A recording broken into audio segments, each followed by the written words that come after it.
जलगांव जिले के चंद्रकांत पाटिल कपास की खेती करते हैं।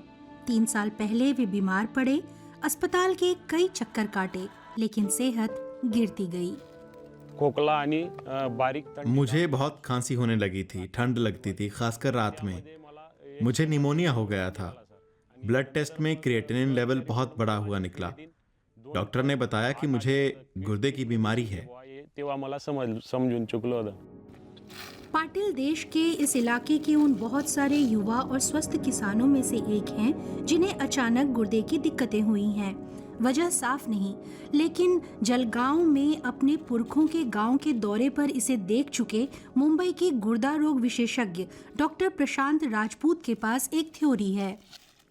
In 2016, 2016 में मैंने जलगांव में एक क्लिनिक खोला।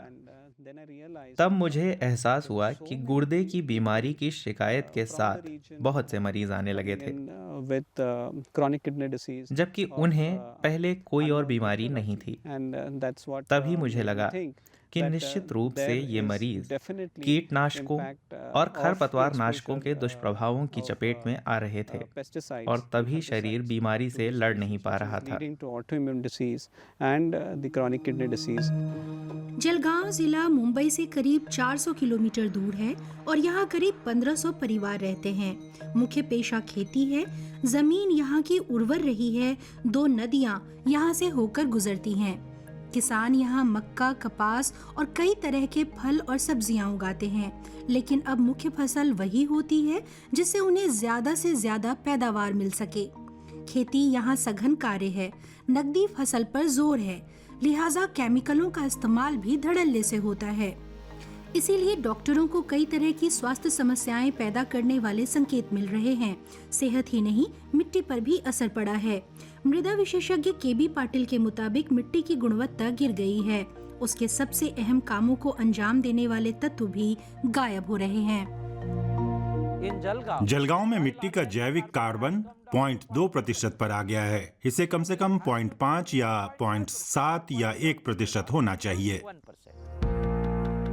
केबी पाटिल से डॉक्टर राजपूत ने संपर्क किया था। वो अपने गांव के हालात बदलने को तत्पर हैं। उनके पास विरासत में अपने पिता के खेत हैं। अब वो खेती का नया तरीका आजमाना चाहते हैं। I told him मैंने उन्हें बताया कि ये खेती पूरी तरह से केमिकल मुक्त होनी चाहिए।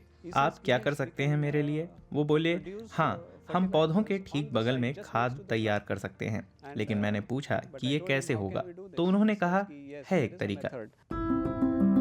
दोनों ने मिलकर रीजनरेटिव एग्रीकल्चर पर काम शुरू किया। कुदरत के साथ तालमेल वाली खेती। 4 बुनियादी सिद्धांत हैं। मुख्य फसल के ठीक बगल में दूसरी फसल उगानी होगी। उसे कहते हैं कवर क्रॉप, और वो कुदरती खाद का काम करती है।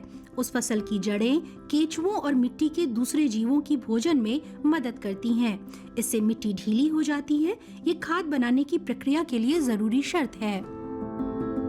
eventually what will happen is all the आखिरकार fertility होगा will eventually ये सब जो आप देख रहे हैं, मिट्टी विखंडित हो जाती है।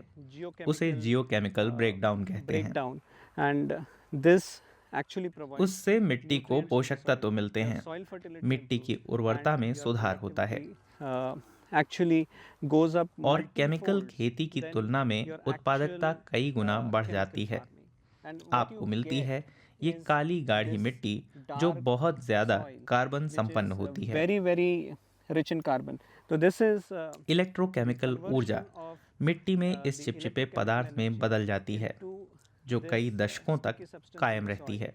which lasts for maybe ये मिट्टी की decades. उर्वरता का This सबसे is a मजबूत very, very सूचक strong है। indicator of soil fertility. इस विधि की आलोचना भी हो रही है, जैसे कि इसमें लंबी अवधि के अध्ययन नहीं हुए हैं और पैदावार भी कम होती है। लेकिन प्रशांत को अपना तरीका आजमाने से खूब पैदावार मिली। संतरे, शरीफा, हल्दी, अदरक और पपीते की फसल अच्छी हुई। Usually the आमतौर पर custard शरीफा apple, एक पारंपरिक खेत में non-grafted 4 साल seedling में custard तैयार apple होता है, usually flowers, लेकिन at, यहाँ जो हुआ 4 वो तो years गजब ही in था। a traditionally कमाल grown हो field. गया। But what तो happened हमारे यहाँ was 6 महीने में ही completely फूल आने लगे। So we started getting हम the लोग flowers at पौधों 6 को months. उगने देना And, चाहते थे which we और obviously, जल्द से जल्द we फल wanted to तैयार plant करने it, का but we दबाव didn't want, नहीं था। the stress of 2 साल में बम्पर फसल हुई। at 2 years we ये now अपने had a bumper आजमाए harvest, तरीके and की that बदौलत is, ही हो only पाया। because of the practices which we adopted. केबी पाटिल भी इस तरीके में संभावना देखते हैं। इंसानी सेहत पर इसके दुष्प्रभाव तो है ही नहीं। Today, this country is a food आज देश में पर्याप्त भोजन we है। have around हम 38 करोड़ टन खाद्यान्न पैदा करते हैं, लेकिन देश में पोषण युक्त भोजन के लिहाज से सुरक्षा नहीं है। उसे पोषण संपन्न बनाने के लिए हमें रीजेनरेटिव और हाईटेक खेती का मॉडल अपनाना होगा।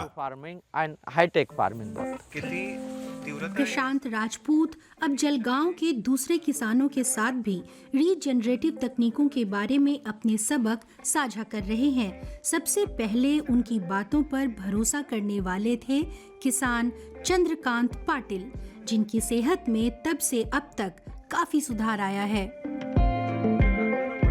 तसे आजार होऊ नये अगर हम बीमार नहीं पड़ना चाहते हैं तो ये ज़रूरी है कि हम कुदरती खेती को अपनाएं, भले ही पैदावार उतनी ना हो।